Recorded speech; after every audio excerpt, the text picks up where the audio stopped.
Welcome to a brand new episode of Load In, Load Out, a tour story podcast produced right here in Athens, Georgia at the state-of-the-art Kindercore vinyl pressing facility.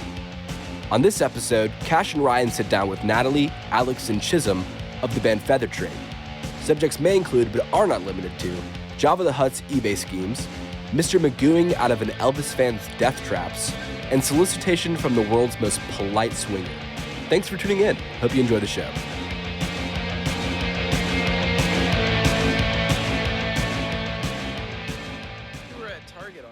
Friday, right? It was Force yeah, Friday. for the Force Awakens. Yeah, toys. for the Force Awakens, and there was this guy that this big.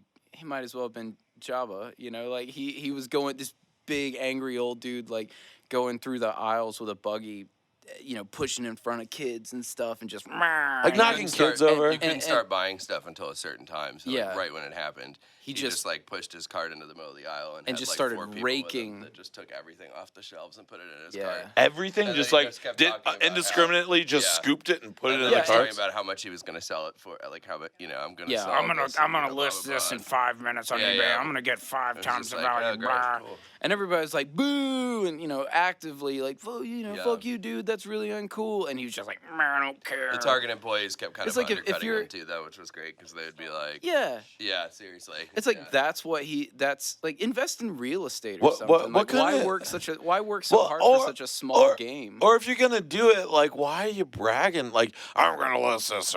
Like, what kind of human being? He took pride in crushing kids' dreams, right, man. right in front of kids. Like he fuck off, dude. Not kids, Chisholm. Yeah, me. I was I found like one of the last Kylo Ren figures, and then there was this kid watching me get it, and you remember I handed it to him, and some weirdo in the background was like, he's like a real Jedi, and all these people were like, oh, and I was like, that's when I was like, I can't do Force Friday. You know, it was a little intense. That was weird. Yeah. But it was good to see you there because I was alone and you know, totally. My age and everything. You know, you had a kid with you, so it was cool. But no, she wasn't with me. Well, she was too young. You have a kid. Yeah, I do have a kid. You are with child, so I've never been pregnant personally.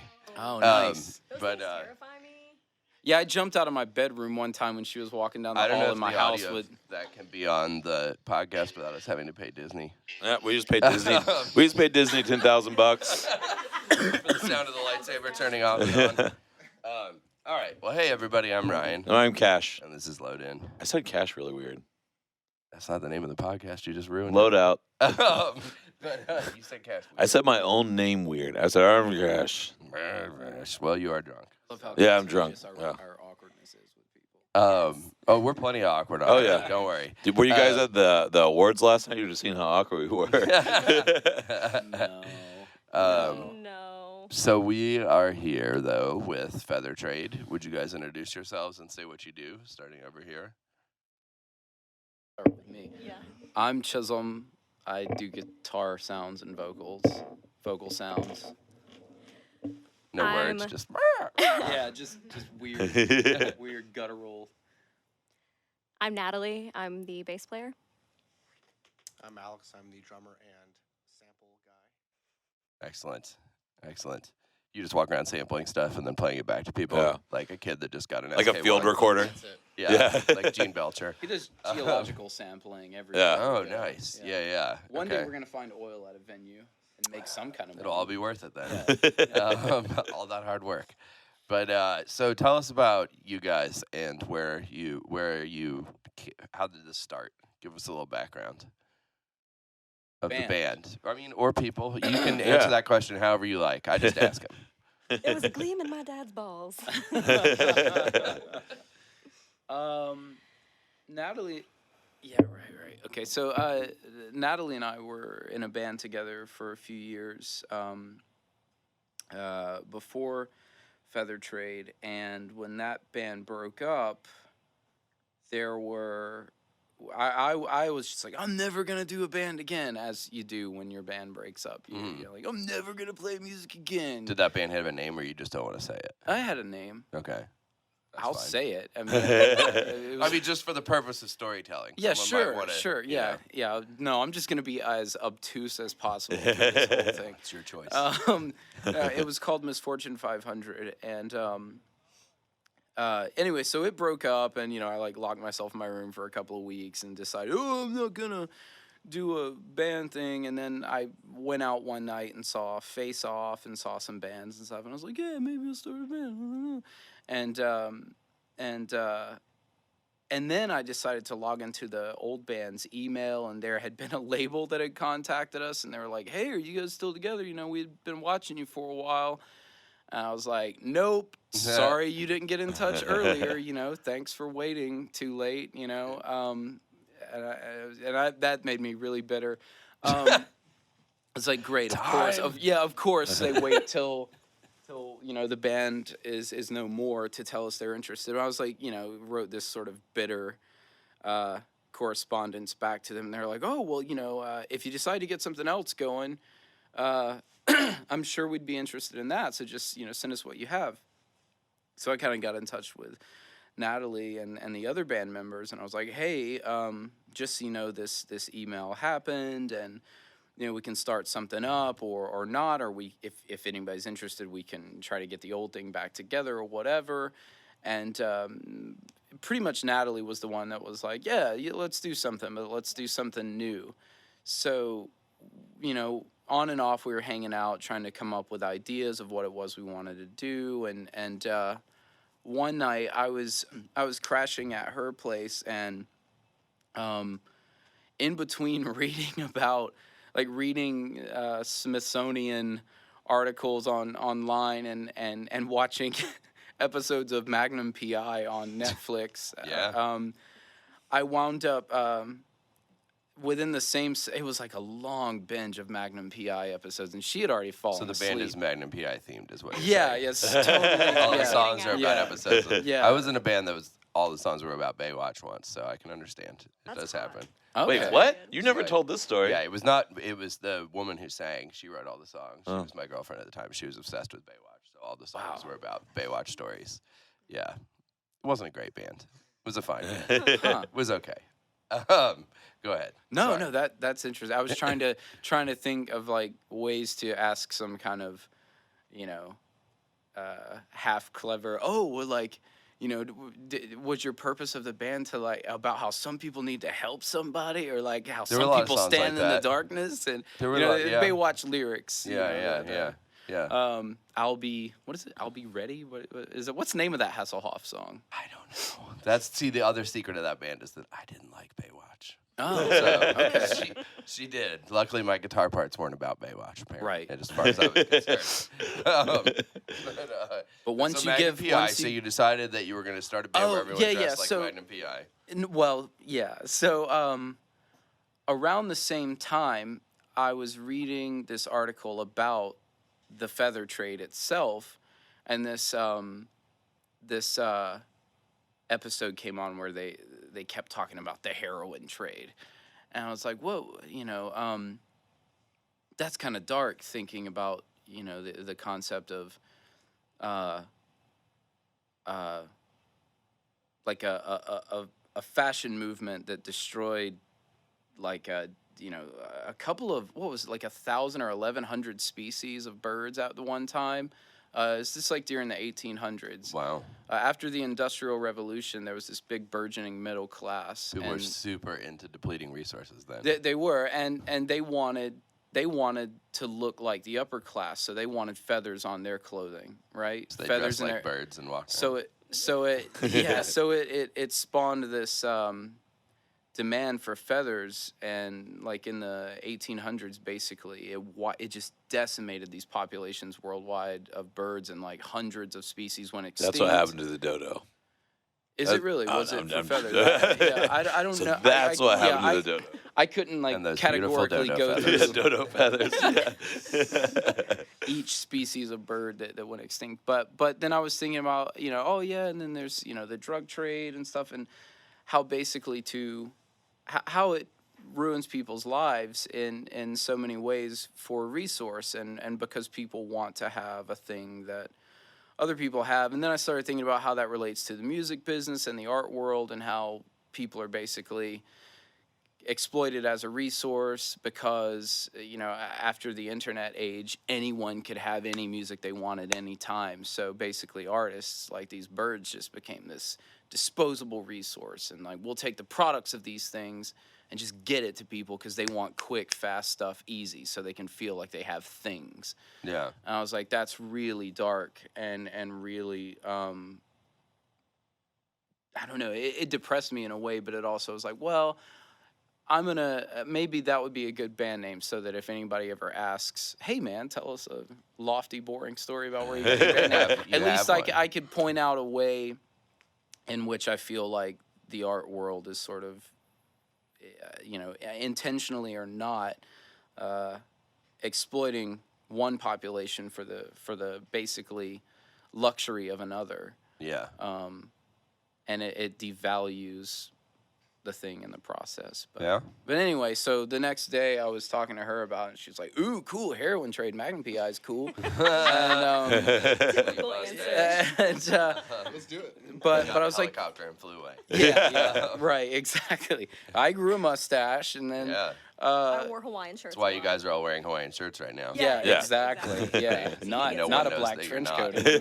No one will ever. No one can prove it the other way. Well, no, I saw Natalie taking some pictures, so we gotta dispose of those pictures. Yeah. Destroy the phone. This is how a lot of Magnum PI episodes start. I know. I feel like it's a weird.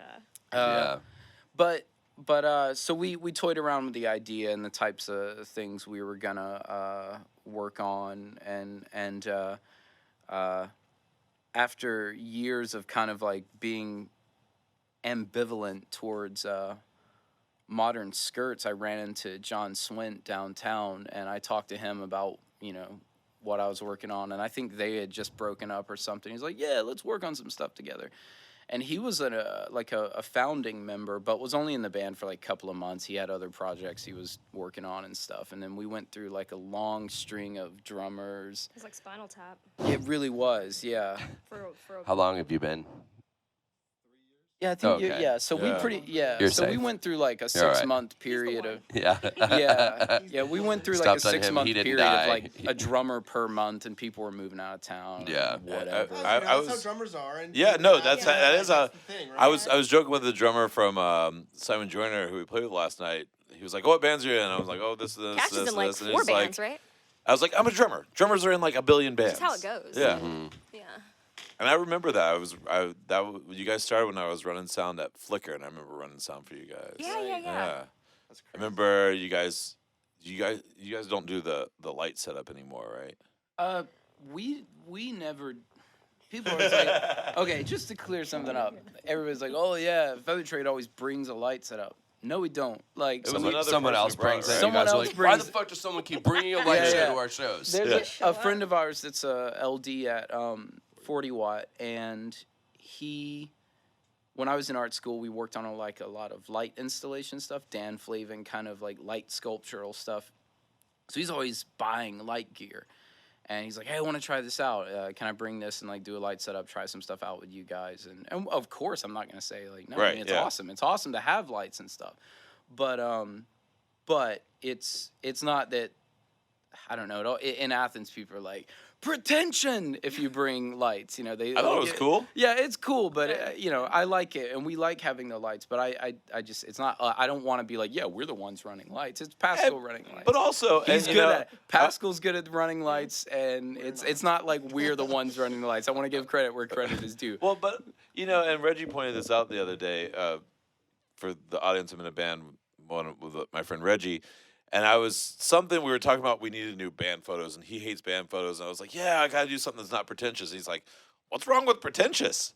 It's like, we're in a friggin' rock band. I was like, yeah, I guess so. I guess pretension gets like a bad name sometimes, but being in a band in and of itself, I guess, is kind of pretentious, right? Yeah, that's always been a thing of mine, is that people will, if you put work into something, people are like, oh yeah, that's pretentious. And I know a lot of it has to do with attitude and how you're perceived or how you look or whatever. But at the same time, and Reggie is sassy as fuck, so. Yeah, and it's like but at the end of the day, like being in a band is kind of one of the dumbest things a person can do. Especially if you're talking about monetarily, one of the dumbest things a person can do. Even just like, even just purposefully, like we're on stage. We're not like feeding the hungry or housing the homeless or like curing diseases. Like, sure, we may all have those goals, but like at people the end can argue that like music and art can help with depression, which is probably one of the worst diseases. Absolutely, but so can going and getting like a medical degree and directly doing it. Like we like to sort of. All I'm saying is like it's important to not take the. It's important to take what you're doing seriously and have goals, but I think it's important to not take the concept of being in a band so seriously that you lash out at other people for working on it. Because at the end of the day, and maybe that's like a fatalist point of view with the industry, but like at the end of the day, all of us have these things we're trying to do, and we have goals of how we want to contribute to being human. But it's not like we all care so much that we're going to go get like degrees and skills to directly do it. It's that thing that happens in music, and anybody in local bands see it happen all the time, where like someone gets popular or famous. Like I guess Reptar is a perfect example. Like everybody loved them, then they got famous, and then everybody hated them. You know what I mean? And it's like the guys in that band, I love those guys. I wasn't around for Reptar, so I don't really know anything really about them. The songs I've heard I like. I remember when I first came to town in 2014, I think I started working the Watt, and that was one of the first shows I saw. Those guys were like, it was very welcoming. It was just kind of like, that was my first big exciting experience kind of at the Watt, working there and seeing what was happening, and those guys were really cool. Yeah, and it happens in popular music too, and it's one of my biggest pet peeves is like I still like Death Cab for Cutie. I mean, I don't particularly like their last couple of albums, but like everyone loved Death Cab for Cutie, then they got huge and everybody hated them, or Arcade Fire or something like that. But not everybody hated them. I mean, that's just people that like to complain about that stuff. I mean, otherwise they wouldn't. I like the newest album. I actually really like, and everyone shit on it, and I'm like, okay, maybe it's not your favorite album, but like saying this is the worst album ever, like that's just not true. It's not the worst album ever. It's actually really good and really well done. The thing I've noticed, like, because I've been living kind of back and forth in England, and like I didn't have this perspective until recently, and I noticed that America has this giant boner for the concept of an underdog. Right. And it's like it's what our entire country was built on. Well, or rather, but by killing other underdogs in the process, right? Or like a bunch of wealthy landowners, quote unquote, founding fathers. Like, I'm a rich landowner and I don't want to pay taxes. I'm going to tell all the actual underdogs in the country a catchy little rhyme: no taxation without representation. And they'll get on board with my war, so I don't have to pay taxes. Meanwhile, like, were redcoats really marching like 100 miles into the wilderness to take taxes from like a nobody that lives in a cabin? No. But did that person pick up a rifle and fight for someone who had, like thousands of acres of hemp farms? Probably so. And we get sold this idea that we're all supposed to be underdogs, and like... You've moved to England, and now you think we never should have seceded, huh? That's not what I'm saying. That's not what I'm saying. Here? I'm just saying... This is some fucked up revisionist history. You need to get out of here. This is America, man. Yeah. Learn the rule. Hi, this week we'd like to talk a little bit about Nucci Space. Nucci Space is an Athens-based 501c3 nonprofit organization dedicated to suicide prevention. With a focus on musicians, Nucci Space advocates for and helps to alleviate the suffering for those living with a brain illness and fights to end the stigma of mental illness.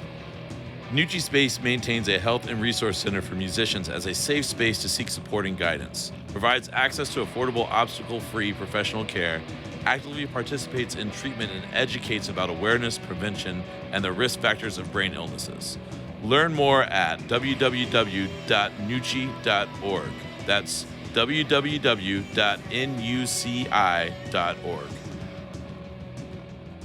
I'm just saying that, like, there's a certain level of work ethic that becomes resented by people. Well, I mean, I think it definitely happens in the music industry, because the music industry is a special industry where, like, yeah, some people worked their ass off and they got huge. Some people didn't do a goddamn thing and just got lucky and got huge. So it's this weird kind of nebulous thing in the music industry where a lot of musicians know that it's luck. So when they see someone get huge, like, oh, they just fucking got lucky, man. They're just more attractive than me, or like their clothes are better, or whatever. It's just a bunch of bullshit. It's not real, you know. Yeah. But like, no, dude, we're all musicians. We all get lucky in certain ways. We all get unlucky in certain ways, you know. Yeah. Like your clothes. Like my clothes. I mean, no one's gonna sign me. I don't know. Those are pretty sweet boots, dude. Yeah. Yeah, just well, I kidding, your thought they clothes were are real, but apparently they're not. I got sold them being real, and they're not. What do you mean real? Like real leather. Tim's? Those boots don't actually Oh. exist. Well, that's all right. Nothing those are died to theoretical make your boots. boots necessarily. Yeah, that upsets me really badly. No, Oh. no, I'm just kidding. I'm just kidding. Cash isn't God damn it! upset I unless want something to die Yeah. for Yeah. me to wear shoes. No, I really Something don't. has to die I'm really for his kidding. happiness Yeah. every day. It gets a little dark around here. It's towards the end of the day as he starts searching for something to You kill. think the blood rats were lemon jello? What's your cat's name? Jello. What the fuck? Honey lemon. You thought the Lemon blood rats Jello. were honey lemon. It's really me. Every morning I sacrifice chipmunks in your yard. Man, that's fucked up. His cat kills a bunch of chipmunks in his yard all the time. Yeah, they decimate Yeah, ecosystems. and then brings them in the house and hides them. So the cat door's closed permanently now. No more cat door. Sorry, you've lost the privilege. Yeah. Sorry, lemon jello. Sorry, lemon jello. I spent 3 days trying to find that whatever that smell was. It was a chipmunk. My cat died last year, like around this time. 13. He was 13. Unlucky for some. That's a Frighteners reference. Man, a Michael cat J. that's Fox. 13. Yeah. But I never really noticed unlucky squirrels. 13. Yeah, That's exactly. crazy. Yeah, Anyway. Yeah. 9 lives. Yeah, he end at 13. already said that. Yeah, no, I'm just it's bouncing around in my head. It's kind of blowing my mind right now. Is it? A 13-year-old Should we take a break for a minute? I'm gonna take a sip of this Coca-Cola. Okay. Hold on, everybody, while Cash composes himself. Yeah.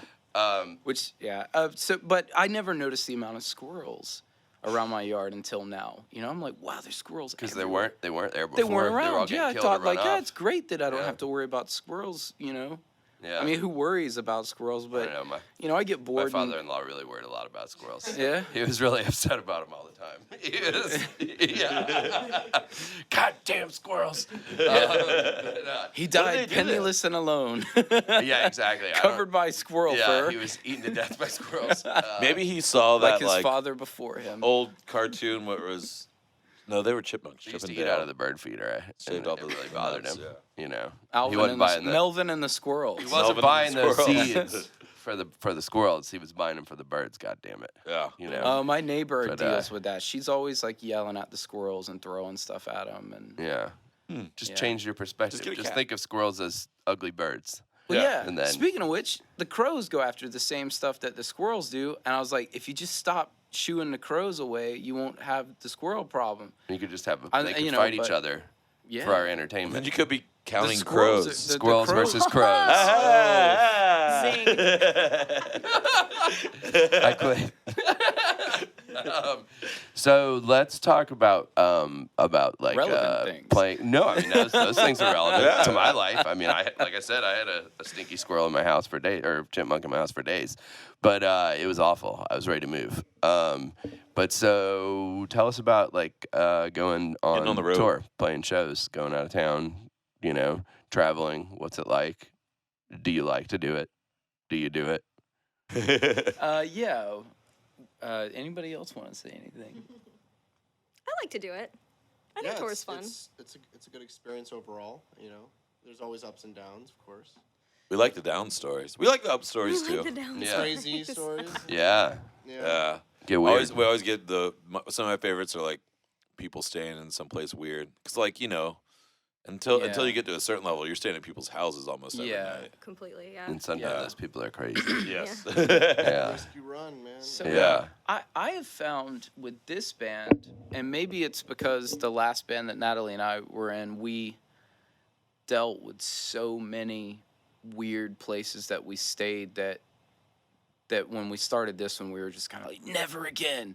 We'll scrape the money together and get a hotel or like stay with only people that we know, because we had like terrible, weird experiences in the previous band that we were in.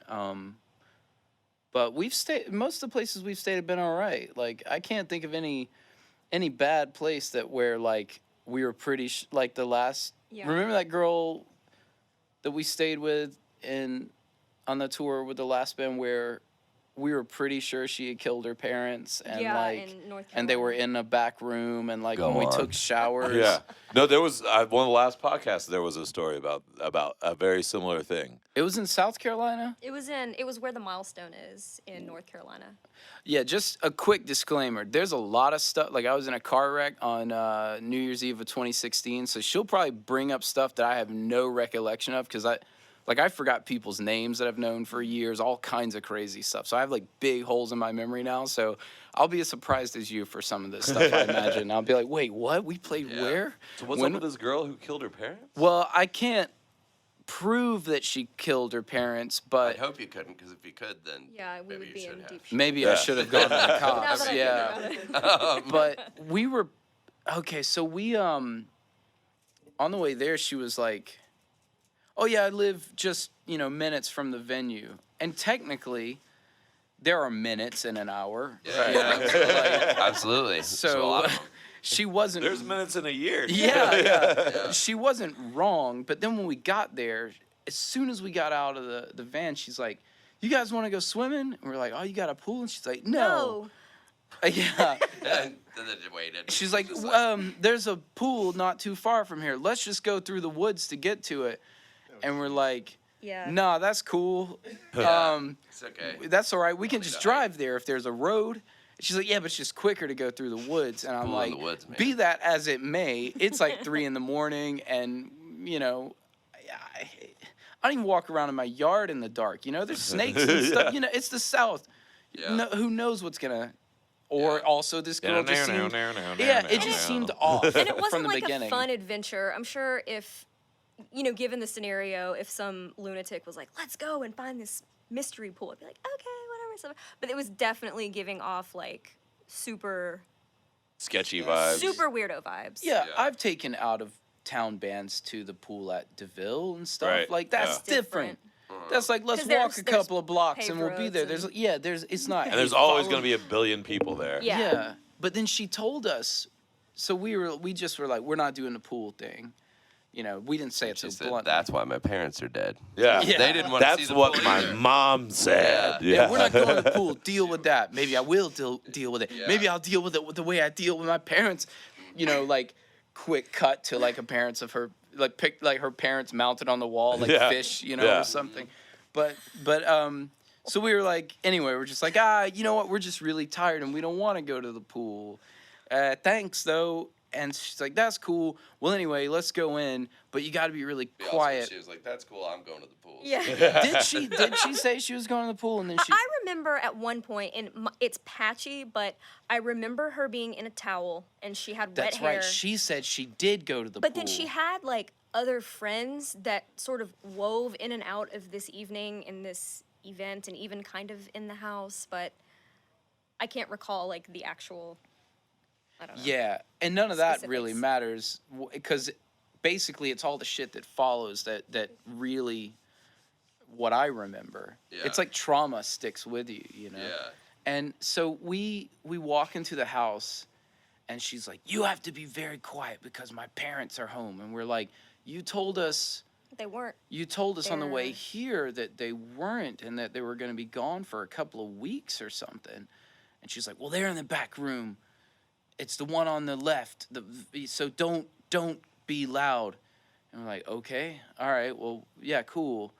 And so we go in, and there are cats everywhere. And by That's a bad cats, start. and by cats everywhere, Yeah. like they were feral, but in a house, and it was dying. and falling There were apart. some of them were like one of them like coughed, and like half as much hair from like that would be on my head just fell off the cat instantly. It was Like, wacky. it's like these cats just were existing in this house and just trying to live, and they were like weird puddles Sucked on all the the floor, souls like out of their with, parents. like That's pee. Yeah. but they were like matted with cat fur, and it was like cat soup on the ground, and it was really so we're like, Our parents ooh. are totally dead. Yeah. Yeah. And in the No middle of their question. house was a sunroom that was locked.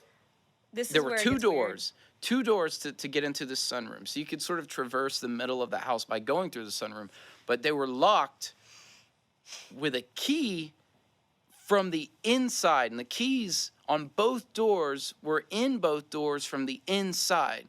So I don't know if someone went it, and it was filled with Elvis shit.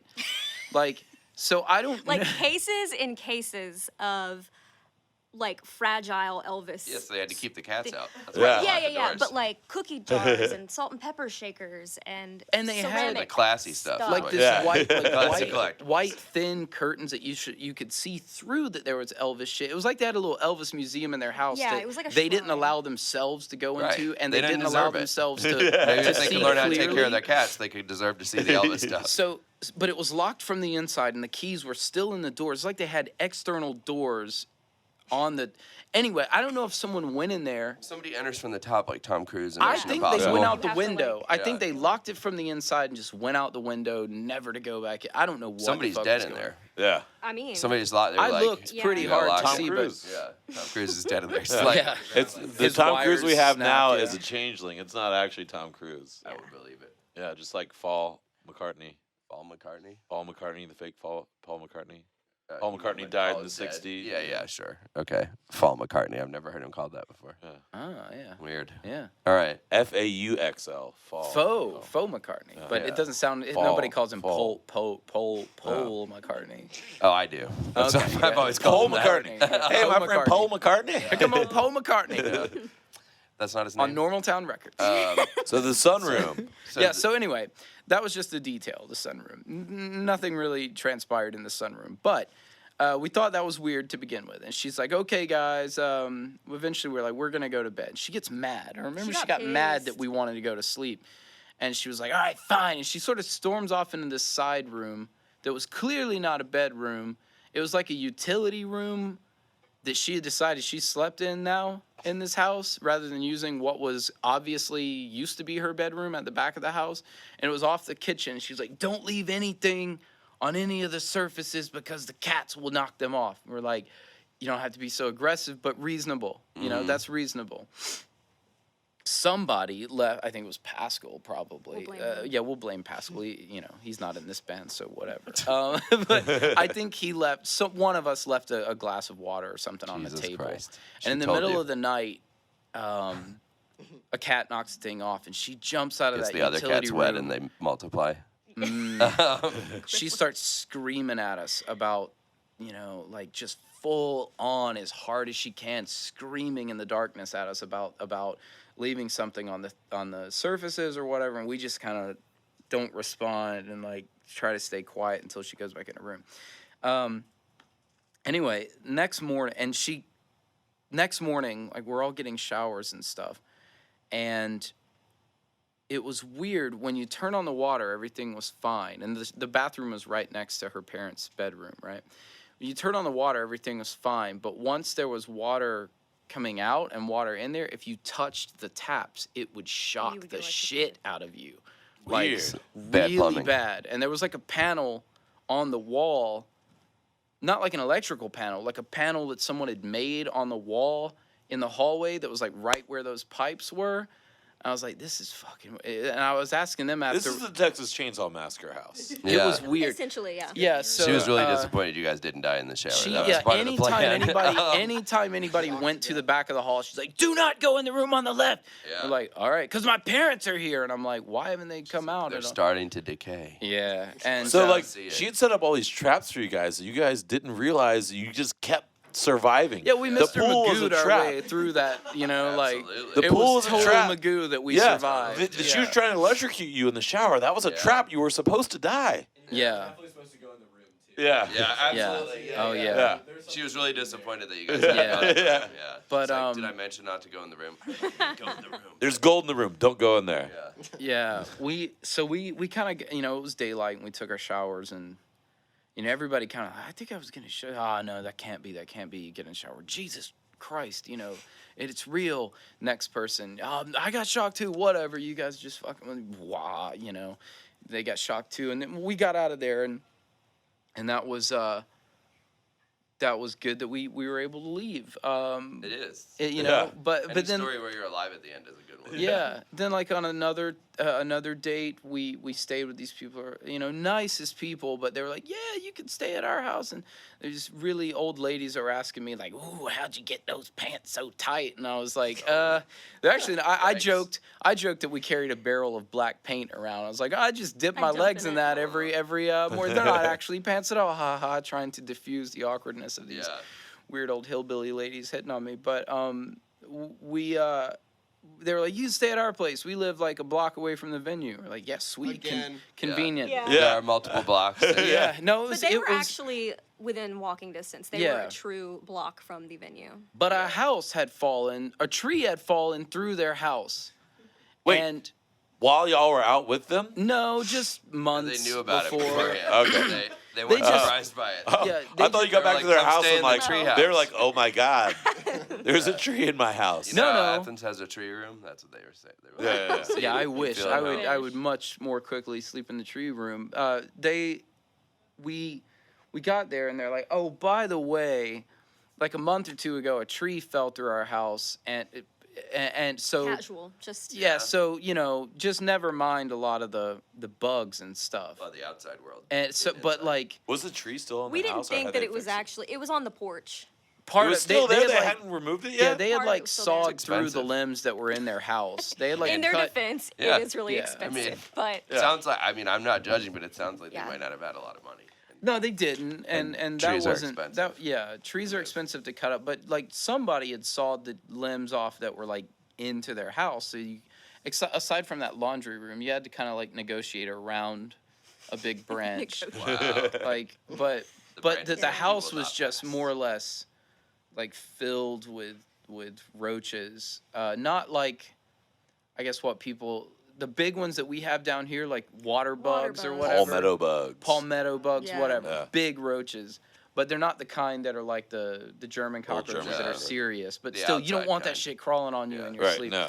So we went upstairs and we even like, we were like, oh, these people are really nice. And they really are happy that, they were like really happy that they had offered us a place to stay. So we were trying to figure out a scheme of how to get the fuck out of there. How to get out of there and not hurt their feelings. I know that feeling of like conferring with the band, like, all right, how are we gonna get the fuck out of here? Yeah, we be nice walked about in with our bags. It was dark. We weren't thinking. Like, there's been a few times where we just said, "Fuck it, yeah, bye y'all." Like walk in, like, nope, not we're staying leaving. here. See you guys later. Like we're never gonna see these people again. We would like to be nice, but we would also like to sleep somewhere comfortable. Yeah. Like I'll drive. You guys sleep in the van. Then we can switch.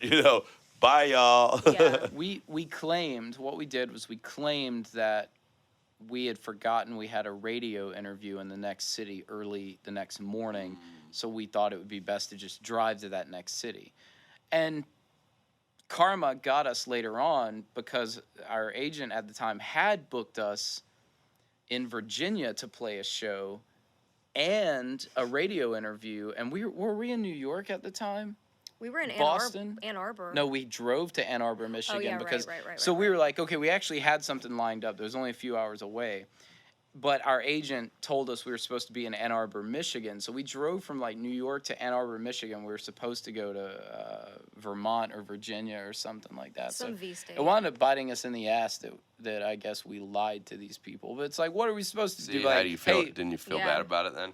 No. I was like, I should have told them the truth that I didn't want to stay in their gross house. Yeah. But it would have worked out fine. It was weird. It was weird. But most of the weird stuff, I would say, for this band happens at shows. Yeah. Or just when we're out together. Like, people seem to... Like I think our first or second show, that label that had been interested in us, that has since like gone bankrupt and doesn't exist anymore. So I'm not gonna like bring them up like who they were. They were trying to help us get a quick start. So they booked us with this band, the Maccabees, who was on tour with Florence and the Machine at Masquerade. And that was like our second show. And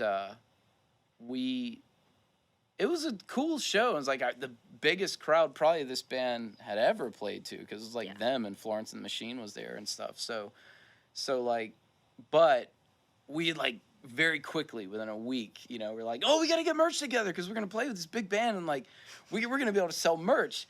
And we weren't wrong, but is her name actually Florence? I don't know. She showed up in a limo to the show, wasted, like. Yeah. And like. Was that the machine? The limo. The limo is the machine. Maybe. But she. The machine was her. We're here. Yeah, like Maccabees were cool, but like she showed up, and then when Maccabees went on stage, she crowd surfed all the way to the back of the crowd, got off the crowd, went to our merch table, and just started hefting all of our merch into the crowd. I don't know if she thought it was Maccabees stuff. I don't know if she thought it was her stuff. Were they playing? Was Florence and the Machine playing? They were doing like guest stuff with Maccabees. So it was like an off day for them on tour. Yeah, they had done Music really Midtown or something. Yeah, really off day for them on tour. It was at the Masquerade. It was during Music Midtown, so they had like finished their set and come over. Okay. You know, and I was like, oh, I skipped Adam Ant for this, like, you know, like. She's like throwing your merch to the audience. Like, hey, a bunch of people got your merch. Yeah, that's super helpful. Did you go around and take it back from him? Yeah, like, no, guys. we didn't. We just kind of were like, well, you know. Yeah. Well, we tell you to buy merch, but she gave it all away. Right? Yeah. So. Man. Yeah, that was so. That is weird. Did you say anything to her? Did she say anything to you about it? No. Yeah. Oh, I'm sure she could have, but Yeah. she could also have been like, have them killed, you know, like. And then the limo pulls through the wall. Yeah. Just kills him. Yeah. It's like Knight Rider. Yeah. She in the limo, Florence in the Machine. Yeah, people like can't Knight Rider. see. Or she like Predator through the style airways, puts in a code and I touched blows my us wrist, all like, up, you know. He like, did touch his wrist. Like a remote watch. Boop, boop, Yep. boop, boop, boop. Yeah. So that happened. We have people seem to sometimes get mad at us about stuff, but I don't want to bring that band up at all. No, do it. No, seriously. This is one of those bands. If you don't want to cross this band in town. They'll tell everybody crazy stuff about I'm you. sure we know who you're talking about, but you can knows? tell the story, Who and we knows? will know you know. Oh, I'm just saying sometimes. Natalie says no. No. No, we're gonna be cool. Just people seem to sometimes get mad at us about weird stuff. I think I have one of those faces. Well, I mean, I think when you're in music and you're on stage, like I've definitely had people. There's people who hate me, and I have absolutely no idea. Who would hate you? Oh, there's. Don't get into it. Yeah. I've got a laundry list. of Moving people who on. hate me. There's a big old list. Oh we my can pull it God. out. This podcast is about you But guys, no, not him. seriously, I think it has something to do with like if you're in bands and if you're in a place where you put your name out there other than just being a person, you know what I mean? Yeah. Then people are gonna hate you. It's gonna happen. Not all the time, I but think people need it's- somebody to hate. I think it's in our nature. Like I Sure. noticed that with my family. Like some of my family kind of live in the same town they grew up in, and they've only hung out with their own relatives, and it's like they just hate each other. Yeah. You know, and it's like I think you hate people that you see the most. There's like the halo effect where if you That explains why I can't stand being. Yeah, I know, right? if you notice we somebody play nice enough, on the you- podcast, really, when we're out there awful. working, and we hate each other. But people fight here a lot over stuff. It seems like it. Here specifically? Yeah, at your factory. Yeah. Like, Yeah, yeah, we do. It's yeah, crazy. missing it people all. were like breaking records Yeah, over each other's man. heads. Shit. You know, but no, I don't know, man. I think it's like I recently came up with this analogy about Athens. It's like we're all like this. We're all like a bunch of dogs in a circle, and once in a while somebody drops this steak in the middle, and we're all like, "Oh, that shit should be mine." But if we all just kind of stopped and look up, we'd be like, "Oh, we're above like a steak factory. It's cool. Like, why don't we just go upstairs and work on getting that steak?" Yeah, I think it's But, kind of that way you know, everywhere. I think probably. I think people think of that about the own town they're in. But I mean, people thought that about Jacksonville when I lived in Jacksonville. Yeah. People thought that about L.A. when I lived in L.A. I mean, Yeah. as big of a Yeah. town as it gets, it's always People are just competitive, I guess, yeah. by nature. I mean, Absolutely. it's always like that, and I definitely think that when you're in a community, you know, and like the music scene is definitely a community, people get mad at you about shit. You know what I Yeah. mean? And people love, people love to tear other people down by talking shit because they think that it's going to make their band better or their band bigger, or they knock somebody else off the pedestal so they can get on the pedestal or Yeah. something. yeah. Definitely, If we can I've ruin seen- every band but ours, we'll be the last band left when the Right. labels come Foolproof looking. plan. Right, right. It's more complicated than that, and it's hard to explain. But it is this weird thing. It's like, I don't know. I mean, I thought that it was Jacksonville. You know, when I lived in Yeah. Jacksonville, I thought, oh, this is my And then hometown. you realize it's everywhere. It's everywhere. Yeah. I mean, like Yeah. as much as I didn't live in New York for long or LA for that long, just a couple of years. And I thought like, oh, these cities, it's not going to happen here because they're huge cities, and you can just move to if your friend group sucks, you can just move to another friend group. Like, no, that shit follows you. You know what I mean? It's like, especially if you're in a band, it's just this weird kind of thing when you have a community. Even in a big city, you have that community, and I don't know. And there's cliques, and and it's easy to superficially think that certain people share the same values, so you immediately, because everybody wants to fit in somewhere, so you jump in with people that you think like share your same values, but everybody has similar values and differences, right? And it's easier to just be like, I don't want to talk to those people about the differences or the similarities. It's just easier to sort of like go, well, I don't want to deal with it. You know? I do also think that with the internet now, that's definitely a thing where you can hyper focus on people who think exactly the same way as you do. Yeah. And people get used to that and then don't know how to deal with people who are good people and who you would get along with, but might think slightly different about certain few issues. Yeah. And so because of that slight difference, it gets blown out of proportion. It gets blown out of proportion. People start attacking each other. And I have noticed that, and it seems like, I'm going to pull the old guy thing here. And when we were younger and like we didn't have the internet, we didn't know all of our friends' specific, tiny little micro thoughts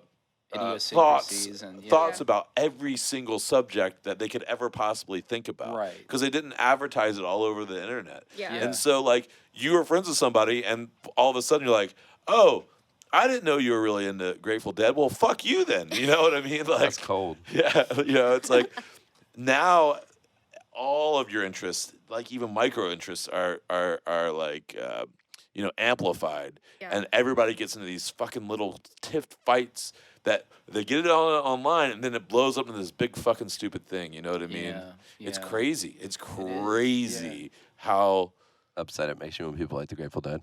How pissed off I get that people like the Grateful Dead. Yeah. No, but it's crazy. It's like how blown out of proportion these things get these days. Like just one little thing that someone does, it's so easy to do. It's so easy with everything we have. Yeah, it gets so blown out of proportion, and like lives get ruined over that shit sometimes. Yeah, and it's crazy. Yeah, it's super unfortunate. We were, it's so easy to have that grass is always greener about other cities, and I won't get into human nature too much, but like we've had a lot of support over in Manchester, and we got over there and we're like, yeah, this is great, we don't have to deal with any of the same kind of stuff that we would back in the States, and then like we go to a show, like on a night off, we go to a show and there's some guy there that's wearing like a Make America Great Again hat. This is in England, right?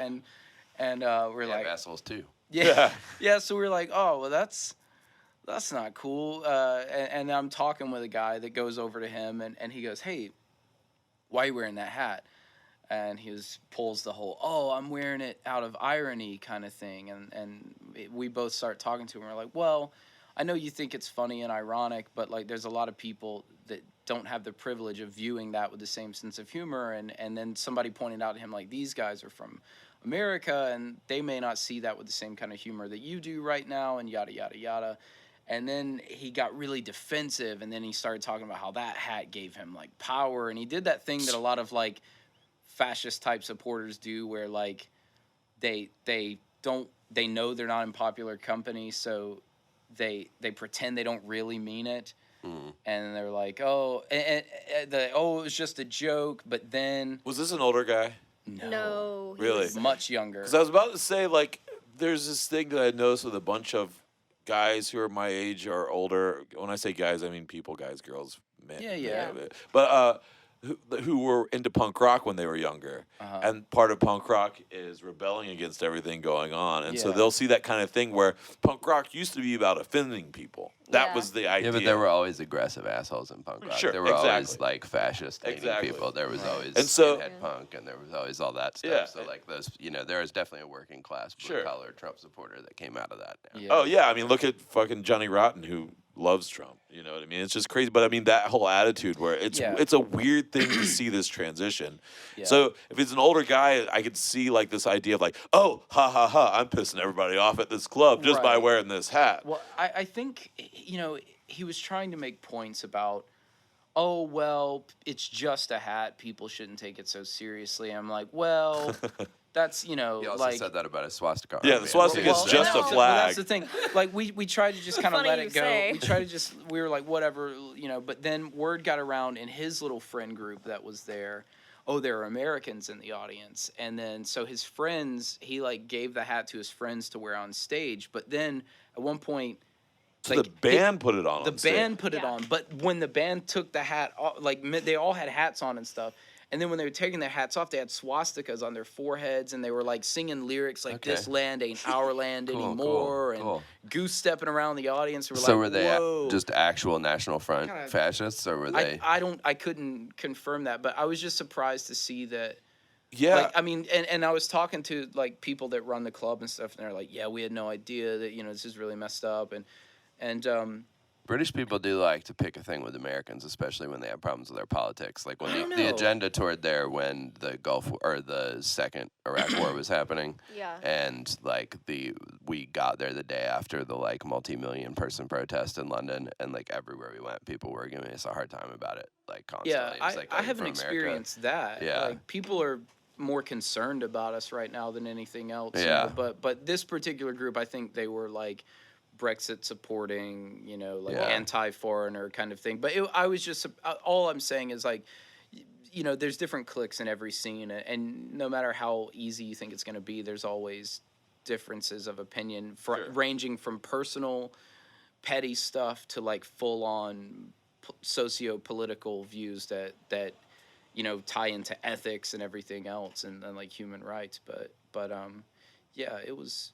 It was intense, but again, I'm in no way trying to paint the English with like a bad brush or anything like that. No, I know you're saying we shouldn't have left. You're saying we should still be a part of the empire, so we understand where you're coming from. I'm saying there's propaganda everywhere. There's propaganda everywhere. Yeah. But it is crazy, like, you think that other countries are not as racist as us, and then you go over there, you're like, oh no, they're just as racist as we are. It's just different. A very different kind of racist. It is, yeah. Like I said, I think people as a species in general, not individual persons, but I think people, we still haven't gotten past that biological desire or need to hate. I think hold each other I down. think I think during like more competitive and tumultuous times, I think that probably served people that needed to survive. If you could hate and find common enemies with other people, you probably got to eat and get a chance to breed. You know? Or like those genes tribalism, just where get like passed. so if you don't recognize someone from your tribe, then they might be an enemy or something. Right. I think, that whole thing. Yeah, I told you this would be fun. Yeah. So could we take a quick break? I have to pee so bad. well, we're just about out of time. Like we're about to end. So okay. did you guys want to say anything else before we wrapped it up? Aside from that, you have to pee. I mean, you can come back and wrap it up if you want. You can just pee. We don't. No. Well, I would hate Please for the leave last room 2 when you minutes do. to be about Talking about you peeing. me peeing. So we edit the thing about me peeing out. Sure. If you think it's good stuff, leave it. Whatever. I It's don't probably care, funny. Okay. Yeah. Well, I still have to go. Everybody I've been pees. drinking this water Go ahead. the entire go, time. Go so- pee and then, I'm and sorry. then come back and We blow can us talk away to with the last we story. can talk to Talk the about rest of Yeah. it. Yeah. About goofy stuff. Yeah. Thanks. Yeah. So have you talked about like things that have happened at shows, and you're like, oh yeah. Oh yeah. Well, there was so we played a show in it was in Carrollton recently. Which are y'all familiar with Carrollton, I am Georgia? familiar with Carrollton. Okay, it's like exactly. I'm like, it's a place in Georgia that's not here. I know that much. It's cool. It's really like funky bar called Alley Cat. yeah. Super cool. And my best friend lives out there. My best friend from childhood, and I don't know, I have a thing with Carrollton. It gets me here. But so we were playing at Alley Cat, and the bartender that works there, Chisholm and I were like walking towards the back door because there was something funny like written across our flyer that we were trying to film, and I was like walking behind him with my iPhone, just filming him walk towards the flyer. And then all of a sudden this like bartender guy comes out and he goes, hey, is there any way like the two of you guys would want to come home and like fuck me and my girlfriend? And Chisholm was like, And you said no, yes. it's cool. You're like, yeah, and we I'm will. holding We're the gonna camera. go home with I'm you. like, there could not have. It was serendipitous. I was like, holy shit, how did I just capture that? Like, That's amazing. And wait. So it was weird. on the clip? Like as I was filming, He yeah. was so casual about it. Yeah. It wasn't weird. He's just like, do you want? He just keeps throwing it out there. He figures at some point it's gonna work. I right? was just walking with my camera trying to film this flyer on the back of the wall, and as I'm like zooming in on Chisholm, the guy cuts in and goes, because he didn't know I was filming, and he goes, "Hey, do you guys want to come home?" And I was just like, "Oh my god, this is fucking gold." You guys come home with me and fuck me and my wife? I'm like, what? That was Maybe it works sometimes. Yeah, it's got to be that kind of thing where you see that kind of skeezy guy who's like, man, if I ask out 100 girls, one's gonna say yeah. You know, that kind of attitude. Like somebody's gonna say fine, and then he's gonna be like, oh shit, I didn't think anyone's gonna say yes. I wouldn't be trying. We're not trying to slut shame this dude or Oh whatever. no. No. It was just if that's what he and his wife were into, it's Absolutely. totally cool, and he was very to the matter of fact and to the point. You know. It was just cool and like wacky. weird. I was just I think it's hilarious oh that my you God. caught it on the actual footage. Yeah. But he asked it like a kid, you know, that's been waiting for weeks to go to the pool, and he's like, "Mom, can we go to the pool?" Yeah. Like he asked it in this really Been waiting weird. for weeks for someone to have sex with him and his wife. We can't have it ourselves. We have to have someone else. Can someone please have sex with us? Did to me. So yeah, as we're getting, is there anything you guys didn't get to tell us that you wanted to? Any story that you were like, man, we're gonna tell this one, and then it didn't happen? I'm thinking no, because no one's interrupted me.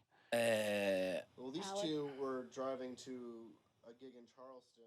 I'd already gotten there, and they call me up, and they're like, "Hey, man," so they were driving my van. They're like, hey, at the time, well, it's his van now. I owned it at the time. He lost it to him in a card to game. buy it after we ruined it. Yeah. It's like, yeah, Alex, we had a deer, and I had never seen so many deer crossing a road in my life. and there was some like weird guy that came out of the woods or just like randomly appeared. It was like, I can help you, and like this was. And his name was Lonnie Parker. Yeah, and he stole the logo off the front of the van. Yeah, the Nissan logo. I noticed after he was helping us that the Nissan logo was gone. And then about 10 And you followed him miles back down, into the woods, and he has the logos from cars that he steals all over his little. Yeah, like we wound up stopping at a gas station like 10 miles down the road, and this guy was like, I could see it like hang half in his pocket. And he turns around in the line, he's like, "Oh, it's you."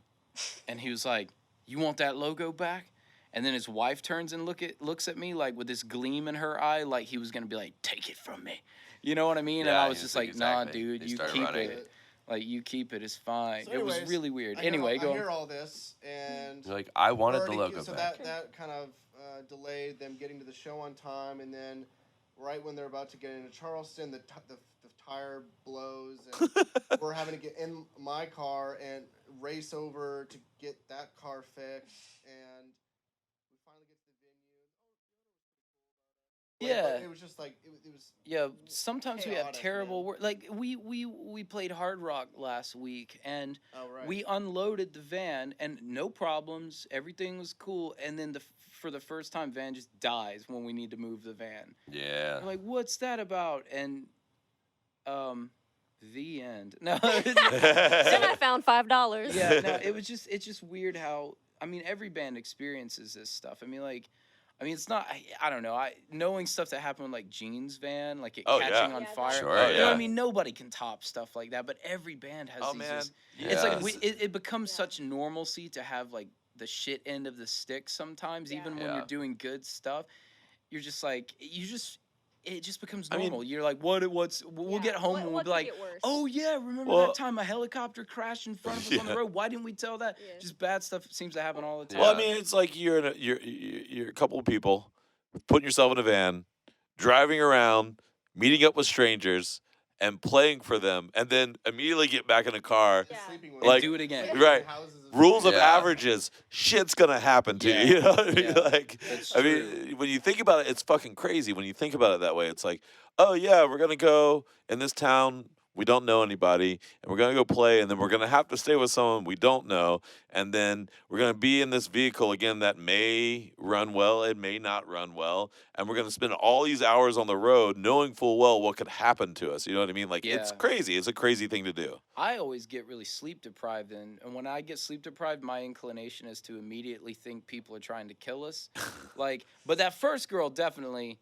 I think so, but that guy that we stayed with, Jason Puddin or whatever his name was. Oh, he was great. He wasn't trying to kill us, but I was 100% convinced that we were going to have to kill Jason this guy Puddin. before he killed us. And that's I'm glad you didn't. We I'm glad I didn't too. You might not be here. I know. We dubbed him Jason Puddin not because that was his name. Oh. Not his name. His name was Jason, but he lived in Puddintown, which is outside of or a suburb or something of State College. He had a refrigerator full of pudding. Well, he did make cheesecake. He baked cheesecakes as a job, but it was he also worked for the government creating the government cheesecake factory. It was early days of when they were trying to create medicines made out of marijuana, like migraine medicines and stuff. Right. And he was a research CBD. Yeah, he was a researcher that made stuff. He was funded by the government through a university to do studies with this stuff, and he kept out. You guys want to smoke this weed with? It's like government weed. And I was like, he's trying to kill us. Don't smoke anything with. Because I've learned bad lessons. Don't do drugs with people you don't know. Like you accidentally will smoke PCP and stuff like that, and that you don't know. You don't know till after the fact. You don't know till it's too late. So I learned lessons don't do that. Yeah. But he didn't try to kill us. Learned the lesson the time that you smoked PCP and started throwing cars around. No. My mom was an emergency room nurse and used to tell stories about stuff like that. And being strapped to somebody on PCP, strapped to one of those tables in the emergency room that has the big metal cord that lifts up and down so it weighs hundreds of pounds, flipped it over, and they were strapped to it. And it was they were so phrased. And so if I want to be a superhero... Definitely do PCP. You'll make great choices. Do a year's worth of working out in one night. Yeah. PCP. You'll be super sore. It's the bottom line. Hey, I'm super sore anyway. I mean, I'm sore every day, so it doesn't even matter. Yeah. Yeah, I'm sure that'll help. Yeah. But well, thank you guys for being here. Thanks for stopping by. If people want PCP. We did. To know. That's how we always end. You haven't heard the podcast yet. We always end on PCP. We always bring it back around to PCP every We time. have heard the podcast. Where can people find you if they want to know more after hearing this? If no one's ever heard of you before and they're like, where do I find a picture of this band in their Hawaiian print shirts? Right. I'll be at my house this evening making some Star Wars models. Address. Yeah. Unfortunately, it's not live. Oh. So. Oh, right. But any night, maybe. We're on Instagram, just Feather Trade. We're on nobody uses Reverb Nation anymore. But still, we're just online. Bandcamp. YouTube. So you use the Google. Use Google Feather Trade. Googler. Band. Yeah, the only Feather Trade. Like and follow us on Instagram and Facebook because those platforms have told us that we need them to reach people. Yeah. Because they're monetizing your data. So if you like and follow us, we'll feel important for a second, and they'll get your data, and everybody wins. Oh, they're gonna get your data. I used to be a data analyst. There's no hiding from it. They've got it. So go ahead and do it because they're gonna get your data anyway, whether you give it to them. And for those of you that think Chisholm is very eloquent. He has his own Twitter account that I... Oh, right. Yeah, so... that I manage called... Chisholmisms. Chisholmisms. Like I say stuff sometimes that she thinks is worth people laughing at. I don't remember saying most of it, but when I look back at it, it makes me... no wonder people get mad at me sometimes. No, it's pure gold on I there. seem it's like so a good. fucking lunatic when I go back and read some of the stuff I've said. I'm like, why did I... That makes... There's something wrong. You should have a new Twitter account that is a response to Chisholmisms called Chisholmisms. Or one where we'll make a religion based off of the crazy things I say called Chislam. And that would be the other Twitter account, Chislam. There you go. Nation of Chislam. It's like a response to Chisholmisms and be like, I sounded crazy when I said that. And that would be all it says is just a response like, I sounded crazy when I said that. I'm so happy to see my name in context. And oh, yeah. You guys have the Shirley Chisholm post. Amazing. Yeah, super amazing. Yeah. So cool. Propers for that. Thank you guys for being here. Yeah. Thank you. Go have fun. Happy Friday. Yeah. Let's do it. I'm going to recycle this stuff.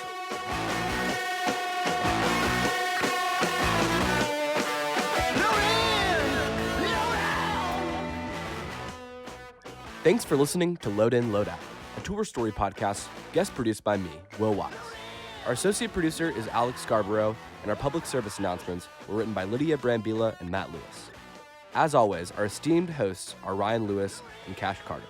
And special thanks to Feather Trade for coming on the show. Thanks for listening.